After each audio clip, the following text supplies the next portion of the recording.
Hi guys, and welcome to part 2 of my how I stitch a head video series. Today it's all about preparations, and if you haven't seen my first video, it's gonna be annotated up here. You're gonna have the whole playlist up here in the corner, and you can look at that, where I go through how to read the pattern, sort of, with all the little details and all the things. This is the project that I'm planning to making. Next part I'm going to show you how I start stitching this and how I track my progression. But we start with preparations today, and the preparations is first I take all my DMCs, I get them onto bobbins, and I store them in these plastic boxes. This is a plastic box from DMC. There are other brands out there too. When I work with really small projects that isn't heaven and earth, that has maybe 15-20 colors, I have small boxes that is maybe just a quarter of this box to store my threads in. But this is the bigger box of them. I store them on plastic bobbins. This is my bobbins of choice.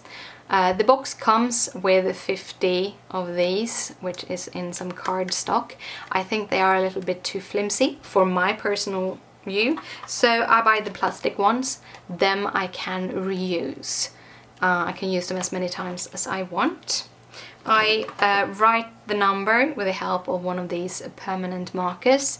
It doesn't color the thread, just let it dry for a little while and then it will be color fast. You can't get it away. I think you can get it away with alcohol or something like that, but it works really good. And then I sort them in number order all through the box. This specific project had a crank, as I showed you in last episode, and the crank that I store them on their spool and just lying like this. So the few crank I have already, them I have in another box like this. Also, I store my little winder. I thought I'd show that one for you. I buy my DMCs in skeins, the ordinary skeins, and then I use this to wind them. All you need to do is to take one of these bobbins, you push out the pin, you put your bobbin in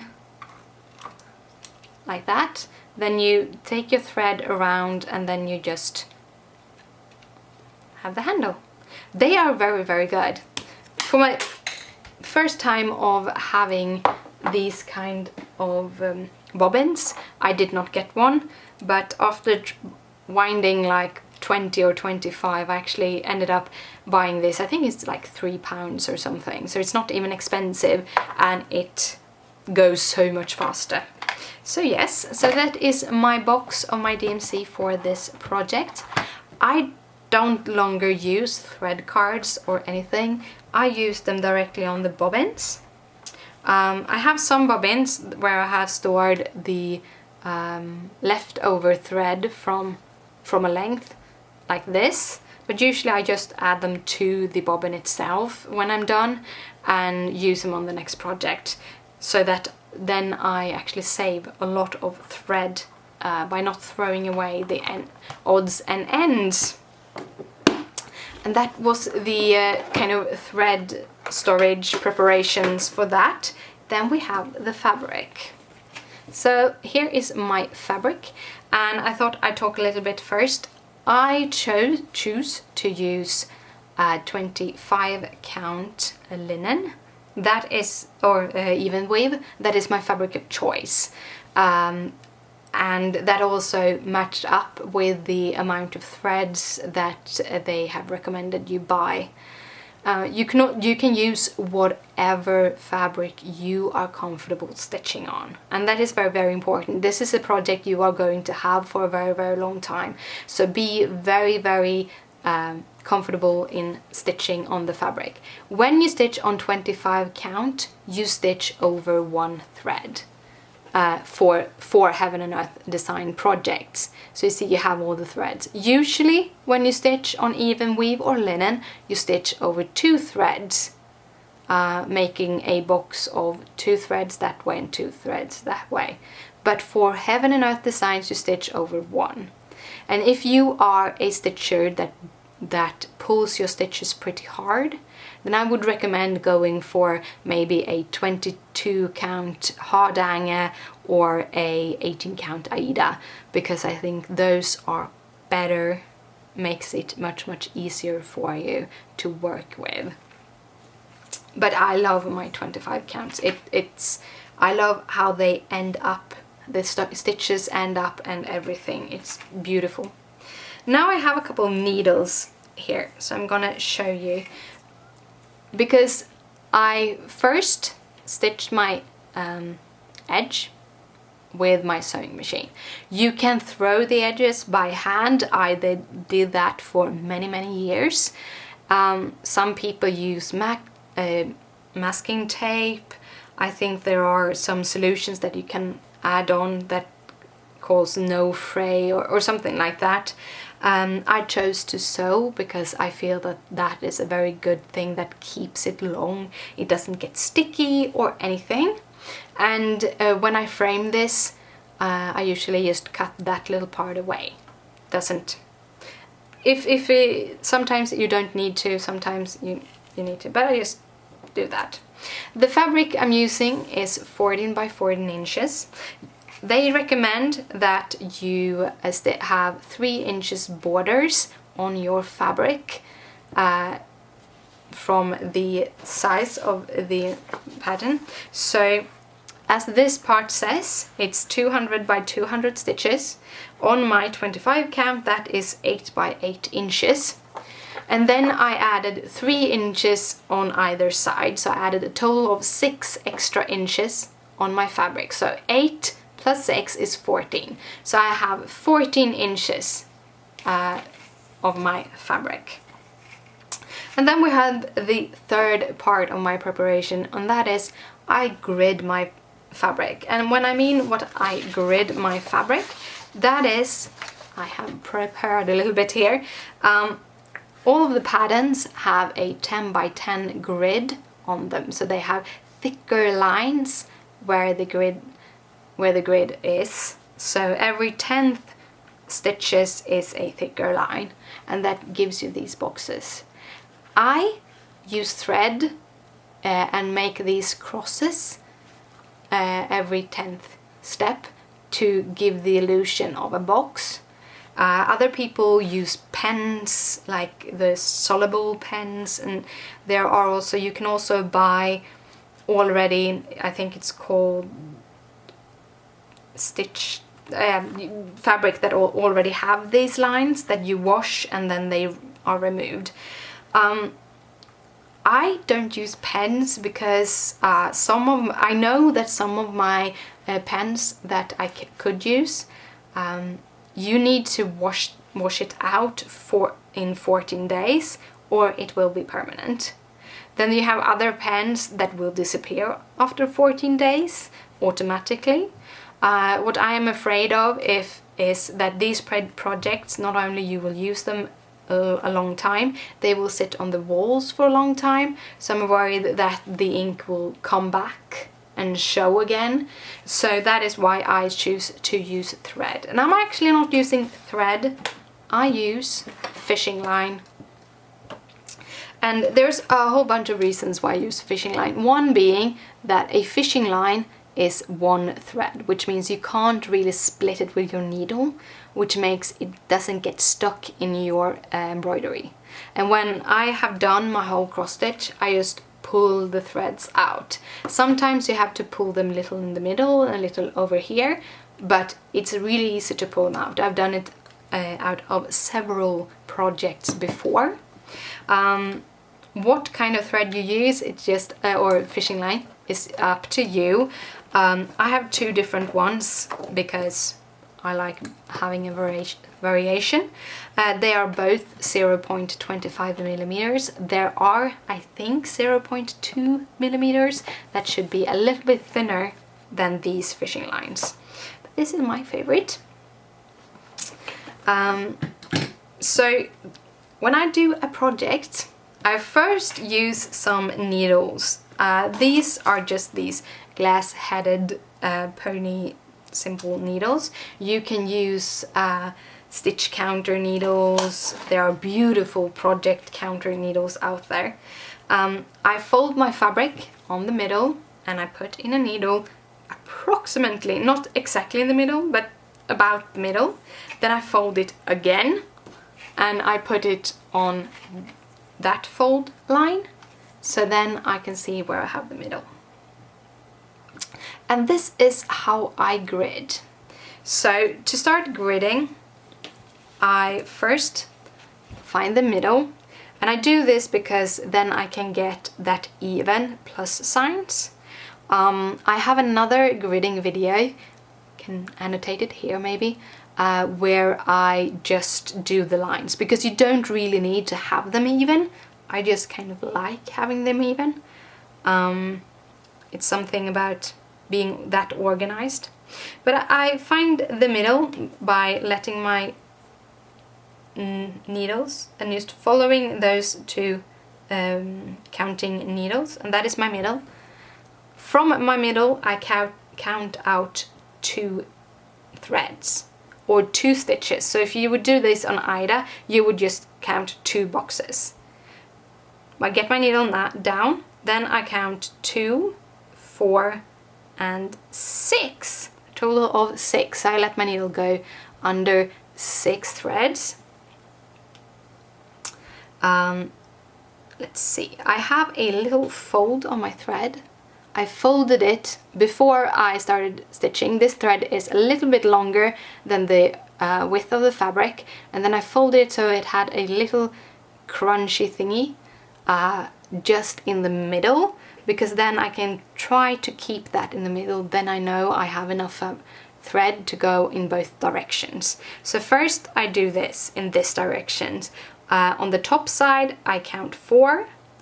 The reason why I count 2 here in the middle is because I'm gonna have 2 in the other direction. The cross is going to cross at the 2. You'll understand soon. So I go 4 and then I go 6 under, then I go 4 over, 2, 4, and then I go 6 under. This takes time. This can take up to a day or 2. I think I spent almost a week gridding one of my heads, which is much bigger.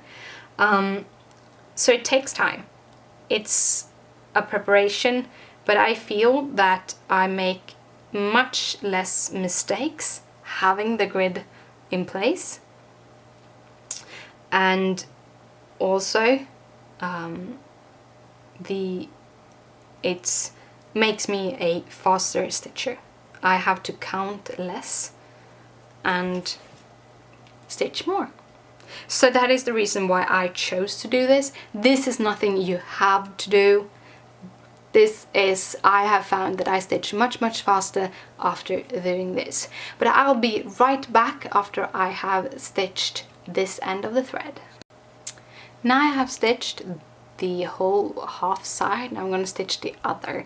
And here is where the middle is 2 stitches, or 2 stitches, and then you put it down on 2. So you have a 4. One of those is 4, so it's the same length as the other tops. And I'm going to move this needle away. I don't really need that right now. And then I am going to stitch again. I'm doing the 6 under and 4 over, and I'm doing that all to the end of the page. I have stitched the whole length, so what I'm doing is I measure out another length, giving it a little bit of pieces on the ends because it makes it easier to stitch, but I will cut those ends off closer so they don't interfere with my stitching later. But I am going to stitch this row now. Actually adding back this little one just to the middle row. This is just a marker for me to know that this is the middle one. So when I start spreading them out, I will be able to know that that is the middle of the fabric. This is such a small fabric, so it's much easier to see the middle, but yeah. Second row, then I start, this is the middle line, so this means this is going to be the middle cross. So I count 2 threads out because the 4 threads are gonna make a cross in the middle, but 2 threads out, then I count 6 under, just like before. Those are the only 2 numbers you have to think about. 4 and 6. 1, 4, 2, 4, 6. And then I just continue on again all the way to the end of that row. Now I have made that row, still have half of the fishing line left to do the other half. When I continue later on, I will start from this edge, but it's much easier because then I can just follow, have the exact same amount of stitches here to make it equal all over. But this is how I started. So to make the little cross in the middle, let's see if I can get this for you to see, I just count another 2 on the other side of the line. So that makes that little 4th row, 2 on one side of the line and 2 on the other, and you get your little cross. Then you do the 6 under as usual, like that, and then you just do the 4 over and the 6 under, and you just continue that right out to the row at the end. Now we have our little cross here. So now it's just a continuation of making the lines, and as this pattern is 200 by 200 stitches, I am going to make 10 lines on that side of that line and 10 lines down here, and then 10 lines on both directions. I usually do them in a little bit, have a little bit of a longer thread and do them in S's, but not too long of a thread. But I think with 14 inches I could probably get away with using 3 lengths. So I just count 1, keeping like an inch on each side, 2, and then 3. So it's about 3. And I don't have to start in the middle for these ones. I actually can start on the sides, which makes it much easier. So I just put my thread in my needle. You can actually fold it quite long when the thread is this long. So now I'm going to start in this edge, and I wanted to show you how I start the thread, and that is I count 10 out from this line. So 10, I'm going to count 10 strands out, and I'm cutting them 2 at a time. So 1, 2, 3, 4, 5. So 5 times 2 is 10. So I'm cutting 2 at a time, and I get them at 10. And then I get it up at the same line, and that was 2 lines, and then I put it at 6 lines. Now you can basically see, you don't really have to count fully, you can just see which thread you are going up and down on. But I always recount 1, and there's 2, then I go to 4, then I go to 6, 8 and 10. So it's double check and triple check that this is the 10. And I'm gonna do this all through. And you know that you're on the right track if you get the cross to be precisely in the middle up at this row. And because I know I'm gonna have 10 strands on that way and 10 strands of that way, and I've chosen to do it all in the same color. Sometimes I do the middle cross in another color, as I do have multiple colors of this, but as I do have them in the same color, I'm just keeping my needles in right now so that I know that this is the cross and that it's 10 from that line. But I'm gonna sew this all the way down here, and then I'm gonna show you how I turn around when I have a little bit of a longer thread. Now I have come to the end, and as you see they are all aligned, all of these.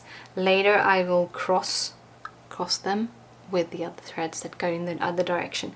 But this is how, when I use a thread that is a couple of lengths, like other fabric lengths, I turn. And when I turn, I do a count.